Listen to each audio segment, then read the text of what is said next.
Good afternoon. I'm Ed Bertschinger from MIT. When I was a child, I looked up at the night sky in wonder and asked, how? When I was a teenager, I looked in the face of a peer of color who was experiencing discrimination and asked, why? Today, I'm a faculty activist, professor of physics, and a faculty affiliate in the MIT program in Women's and Gender Studies. And I'm here to speak about the use of institutional data in evaluating equity, diversity, and inclusion. And what I will share with you is informed by a number of years serving in administrative roles. For 6 years, I was the head of MIT's physics department, and for the last 5 years, I was MIT's chief diversity officer. And I wanted to begin with a little story of who I am so that you would understand how it is that an older white male physicist became the chief diversity officer. These issues are clearly important for me, for our organizations, and for you. And so I'm grateful to share with you some of the work that we've done and the learnings around this subject. The first slide shows a page of our Tableau climate dashboard from MIT. And in this conference, we've spoken a little bit about various kinds of gaps.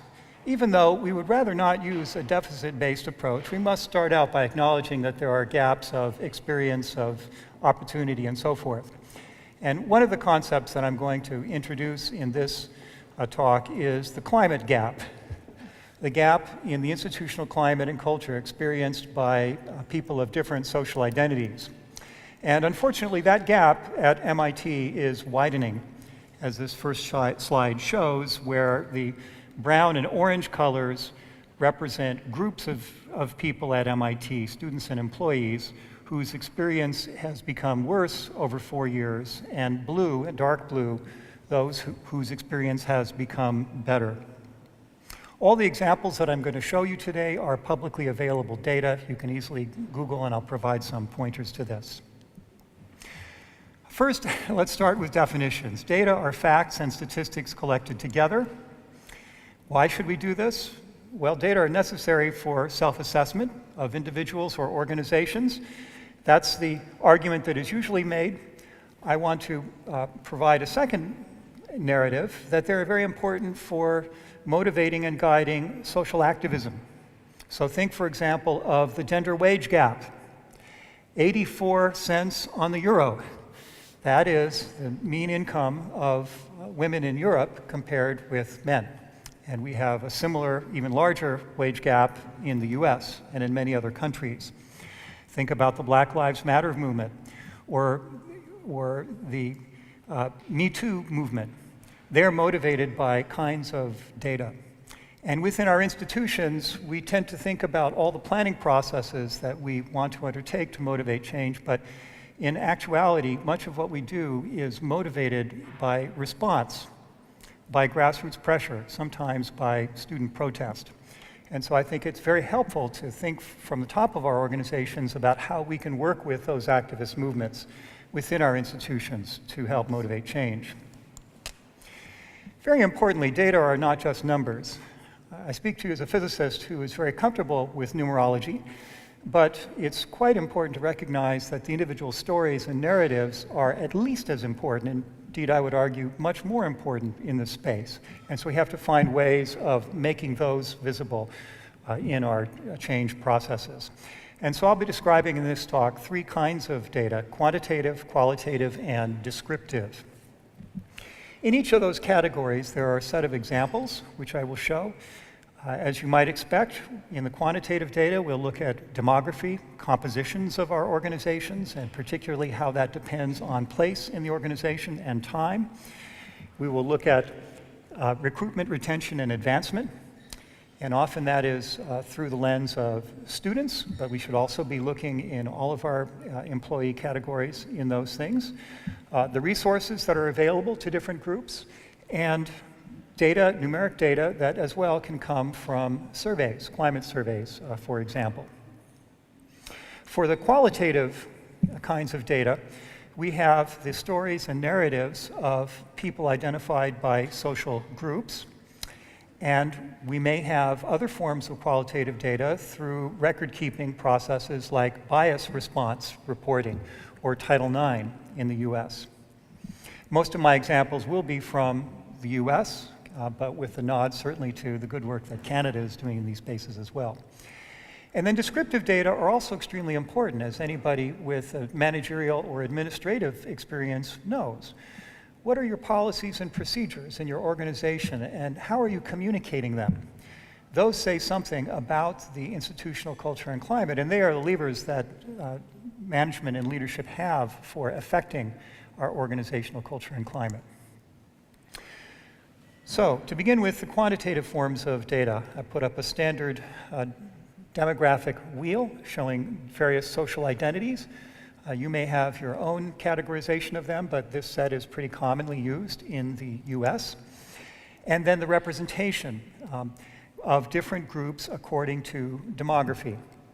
This is from a very nice publicly accessible dashboard from the University of Virginia, showing for graduate students and faculty the male-female here binary gender decomposition and the race and ethnicity classification, not just with a BME or underrepresented minority versus non-minority classification, but for all of the categories that are measured using the standard national classification system in the US. And I wanted to point out here that in most of these kinds of reporting, our institutions are only looking at a limited subset of this social identity wheel, typically focusing on binary gender, that is male, female, race, ethnicity, age, and role. And we see that reflected in the UVA dashboard. The change with time is also incredibly important.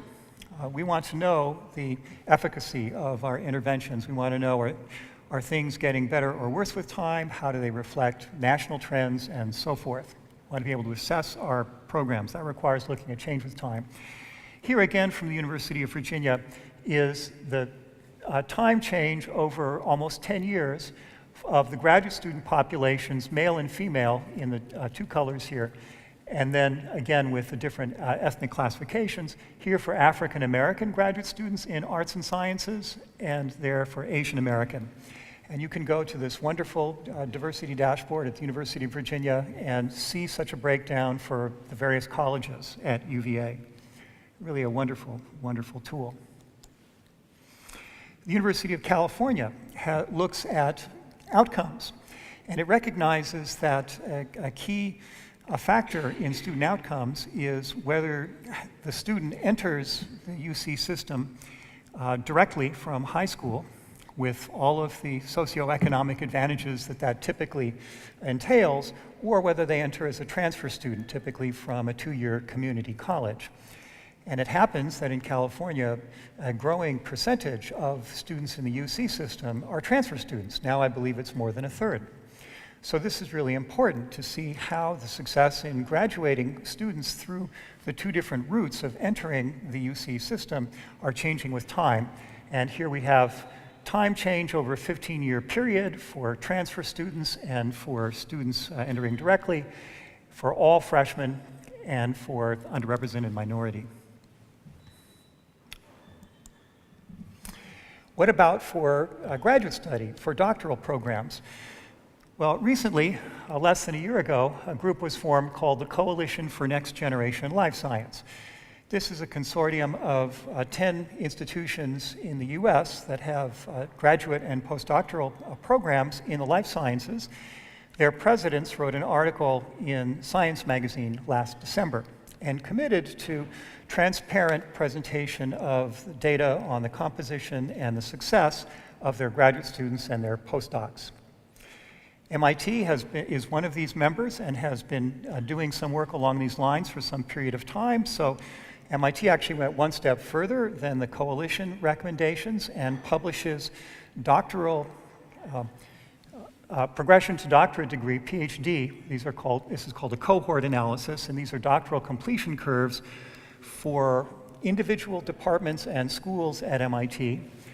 And basically, what we do here is take students that have entered MIT at various times, going back about 15 years, and looking for each student whether they completed a PhD, if so, after how many years, if so, adding that completion to this completion fraction, and then distinguishing for international students, students who come in from other countries with a visa, white and Asian students, and all the other students.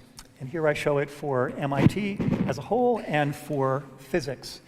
I'm picking my own department here, not because it is an exemplar. In fact, I'm rather disappointed with these numbers, particularly the 28% retention problem that we have, or loss, pipeline loss, to use that word from earlier talks, for our underrepresented minority graduate students, US students. But just to show that the transparent use of data can highlight where some of our needs are and motivate institutional change and then allow us to assess their effectiveness. So I look forward to many more universities in the US and hopefully internationally presenting these kinds of data in the future. That will help to motivate some of the change, culture change at the department level that we're all interested in seeing. 10 minutes. Then I mentioned the gender wage gap. This is something that universities are looking at, as well as the private sector and nations as a whole. This is a very nice analysis from the University of Massachusetts at Amherst. Their Institute for Social Science Research has looked at their data on the gender wage gap for faculty over more than a 10-year period here by level, assistant professor, associate professor, and full. And the good news is that UMass Amherst is alleviating and beginning to erase their gender wage gap, notwithstanding the fact that they have different academic disciplines represented where the pay scales are different. There's a different pay scale, frankly, in economics or mathematics or physics compared with literature or psychology, and of course the gender balance in those fields are very different. But nonetheless, by looking at your own data and processes, you can make progress on this. And the good news is that once you account for those differences in field, UMass Amherst has essentially eliminated the gender wage gap. But there are still differences in how people are selecting their fields of study and work.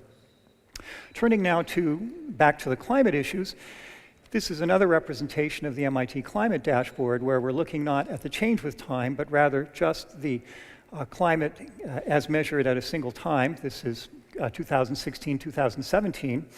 And for each of here about a dozen different groups, different roles on the campus, ranging from students at the bottom to administrative and support staff at the top, faculty and researchers, we have their happiness or satisfaction on various different scales.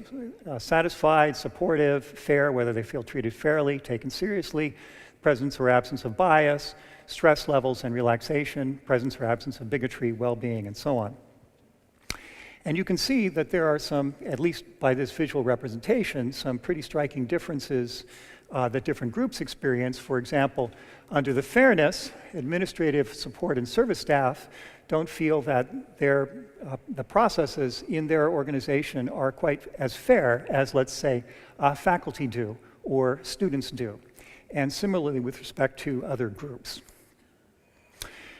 So very quickly about the methodology, you may be curious about how this was constructed. You can find the details of this online, but basically this was an iterative mixed methods qualitative and quantitative research process, starting out with interviews and focus groups to identify the key climate issues that were needed further investigation.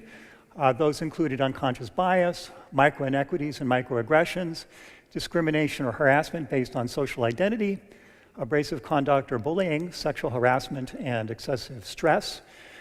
I choose not to include the sexual harassment within this because we only surveyed students, not the other groups, and we had a separate process for investigating the prevalence and change of sexual harassment experiences on the campus. Although some of the other measures you'll see are very gendered in the responses that people have to those. And then there's a set of other details here which you can read about later on the website, but I do want to point out that this is based on a fairly large samples, more than 10,000 responses, and overall survey rates of typically 50% or more. So here I've looked at intersectionality analysis, taking two of the social identities within our climate survey results, namely gender, where the two boxed sets are for female respondents, and then the race and ethnic classification according to Asian, international, underrepresented minorities, which is basically everything else except for those two, plus white or unknown. In the US, the self-declaration of race and ethnicity is optional. People can choose, and so we have some who choose not to reveal, and those are lumped together in this white or unknown. And looking at this data for students, you can see some very clear patterns. Many students feel that they have to work harder than their peers to be taken seriously. This has a very strong gender component, so it's not a pure kind of imposterism or imposter syndrome, or if it is, imposterism is gendered, and it's gendered because women have different experience, and many of them are told that they don't belong. It's not just that I don't feel like I might not belong. When I have my peers telling me I don't belong, then I have a very good reason for being a dark orange in this box. And there are as well differences in stress and well-being and so on. 5 minutes. Interestingly, I'm going to show you a different division of intersectional analysis. This is with gender and LGBTQ status. While we don't have full information on LGBTQ status, we do have some on sexual orientation and some hints about gender nonconforming responses. And there you can see where some of our greatest issues lie. They lie with female graduate students who are sexual minorities. Very clear warning signs for that group. So the major findings, first of all, I said that gender was important. Gender really differentiates the experience of different groups, all the different groups in our sample. Students feel more fairly treated than others. That's interesting. Hourly and support staff feel least well treated. Women consistently report having to work harder than men to be taken seriously. Gender, class, orientation, and race are all important factors, but among them, gender leads to the greatest spread of responses. The greatest variation in responses, standard deviation by different measures, is ascribed to gender and not, for example, to race and ethnicity. So that's something very interesting that we didn't know before doing this analysis, but it popped out. I already mentioned the importance of intersectionality, and you saw that. I wish that we had enough responses so that I could have looked at queer women of color graduate students, because I know from the individual stories that that's a group that experiences serious discrimination. So be aware of intersectionality. And finally, the differences have grown in the last 4 years. I mentioned that we have a climate gap, and it is growing with time. And so therefore, something very important to look at. Next, qualitative. And I'm going to have less examples of this, but I do want you to see some of the hear some of the student voices on their experiences, because these are very important supplements to the quantitative data, getting at the issues that show up in some of the quantitative reports. 2 years ago, two undergraduate women, Carolyn Chin and Camilla Tequiela, wrote a wonderful report on the status of undergraduate women at MIT. It is, 20 years later, the Nancy Hopkins report for undergraduate women. I highly commend it to you. And in that report, they give voice to the experiences of women in STEM at MIT, such as this quote from a mechanical engineering student who says, "My initial impression of MIT was very positive. Over the next years, I became more aware of the struggles of being a female at MIT. What are some of the factors that influence this, and why don't I see more people like me in my classes? My younger sister is 16, and she's starting to look at colleges. I'm trying to put myself in her shoes. What does she see in a science career? What is appealing for her there?" Oh, breaks my heart. We've got to hear those stories to grab onto that empathy gene that we may have and try to find out how we reach, in this case, mechanical engineering, but I could have well picked such a quote from physics or from just about any other discipline, in fact. So what does working for justice mean? Let me just back up just a moment here. Next, I'm going to give you a student himself speaking. Rashid August was a nuclear science and engineering and physics undergraduate student, wonderful student leader, the co-chair of our Black Students Union, and student speaker at our Martin Luther King Jr. celebration in February of 2017. The theme of that celebration was justice, and this is part of Rashid August's reflection on what justice means to him as a young black man in STEM. So what does working for justice mean? What does it look like?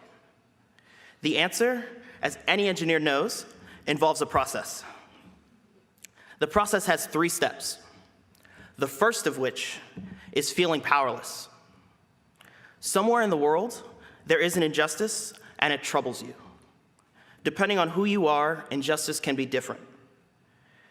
However, it is important to realize that everyone faces injustice. It may just look or feel a different way for different people.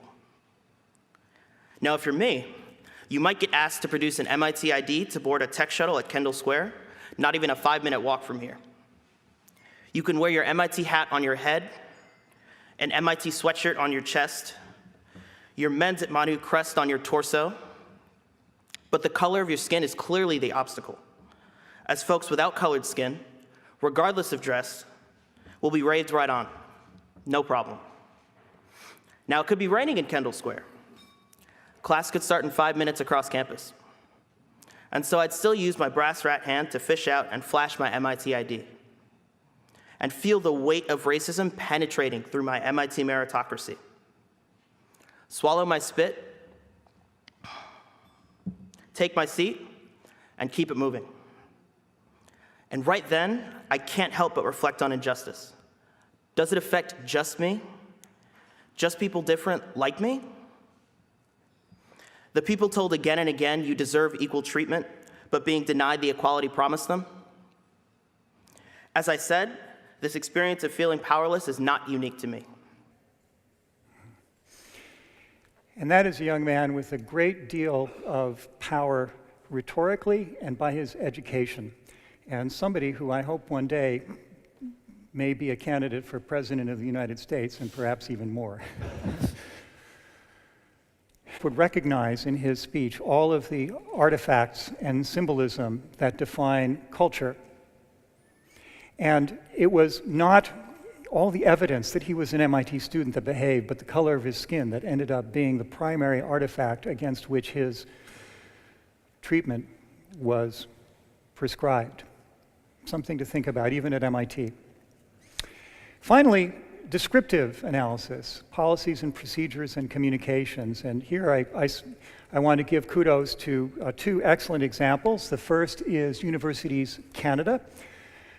Many of you know that the set of Canadian universities has banded together to basically implement an equity, diversity, and inclusion, or EDI program nationally across Canada.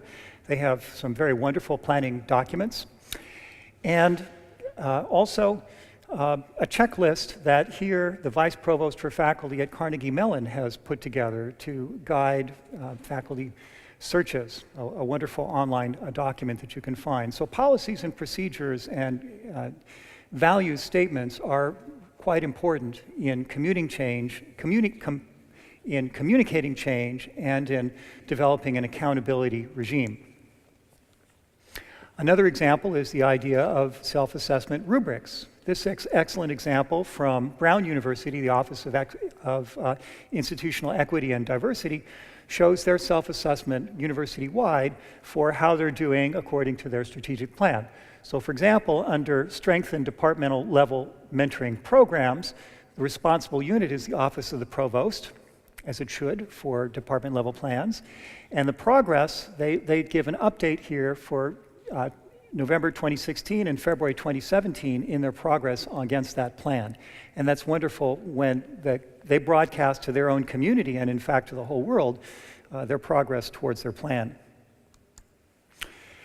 Here's another example, the final one from MIT, which shows my office's, when I was the Chief Diversity Officer, scoring of our achievement relative to various sets of recommendations that different groups on campus have put together within the last decade or so.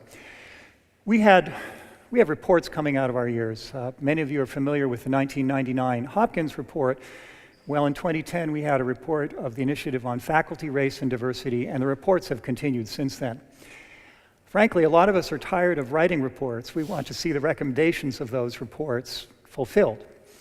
And so we assembled 177 total recommendations from this report, and similarly to the Brown University rubric, identified who was responsible and assessed the progress towards the fulfillment of those recommendations, assigning a value between 0 and 1, the percentage completion for each of those 177 recommendations.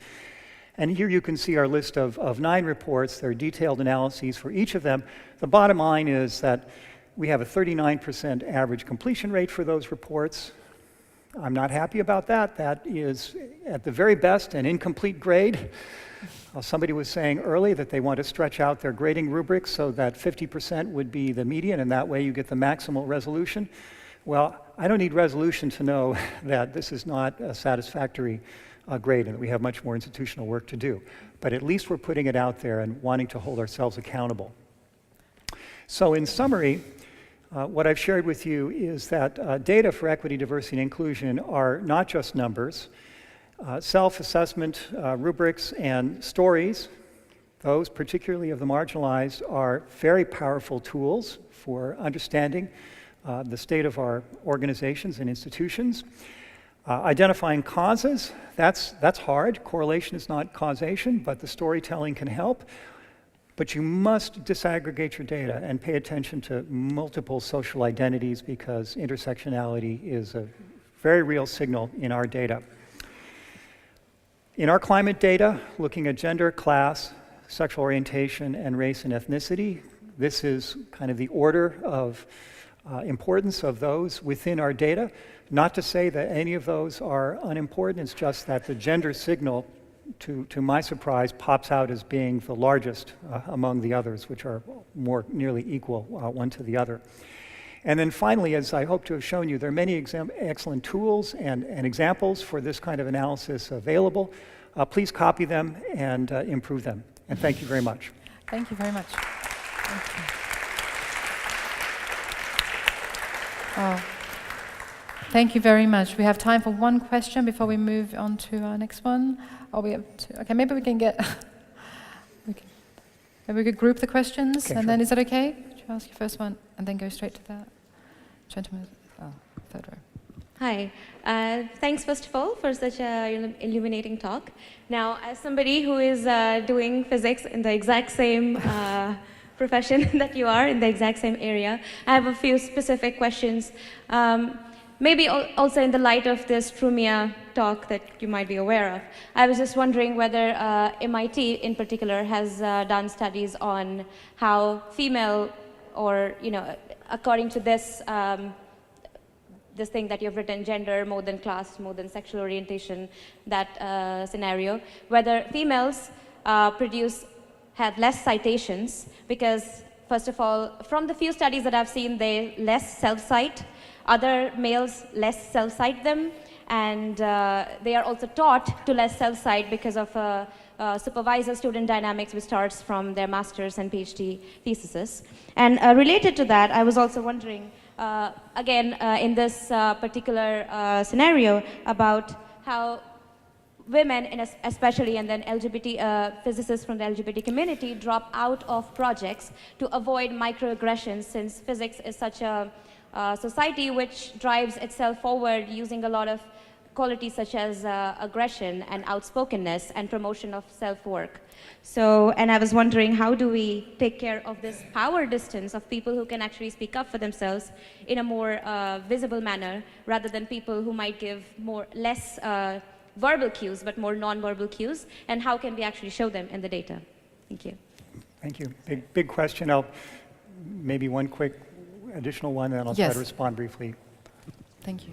My name is Harvey Fields. I'm from Washington University in St. Louis, and I'm in the Office for Student Success in the Office of the Provost. And I have two questions. One is, have you done an analysis? You talked about the exit points. specifically for graduate students, but have you done an analysis on where the exit occurs and what factors are attributed to those exits? I'm specifically asking for graduate students, but it actually could be applied to tenure-track faculty, to undergraduate students, et cetera. And the second thing is kind of building on the question the young lady asked, and it's, I see the ordering of gender, class, sexual orientation, race, ethnicity, but I've read some reports that say that the intersection of gender and race has a greater impact than if you look at gender and race separately. And have you done those kind of studies, and what do they tell you? Yeah, quick response to your two questions. First, on the very last one, yes, if you look at the MIT climate dashboard, you can select two social identities and look at different groups and see for yourself. It turns out that for most of the groups, actually, sexual orientation and gender identity have a bigger compounding effect than race, but race is still absolutely important, and that varies a bit from group to group. On exit points for the graduate students, some departments have done some analysis of this at MIT and elsewhere in our STEM professions and found that it's not the qualifying exam that's typically the reason why students leave the department. Usually it's an accumulation of microaggressions, and people gradually, when you're not included in your research group, you work less hard, you achieve less, and it's just a downhill slope that eventually it's easier to just leave the program than to continue. That's very sad, but that is the state of many of our professions. With regard to the questions that Sonali asked, very important ones. I can't do justice to them here, given that we need to move on. But I will say that your question about citations, of course, has been well studied in the STEM literature. My first awareness of it was from Evelyn Fox Keller, a science historian at MIT, who coined the term the Matilda effect. And so I believe absolutely that the kind of aggressive behavior that we see Alessandro Frumia, for example, displaying at CERN, that has been called out by many colleagues a couple of weeks ago, is absolutely problematic. I will say personally, that kind of behavior was very discouraging to me as a young theoretical physicist, and it's one of the reasons why I'm so committed to working for institutional culture change. We can talk more offline. Thank you. Thanks very much. Thank you so much. Thank you, Professor Bertschinger.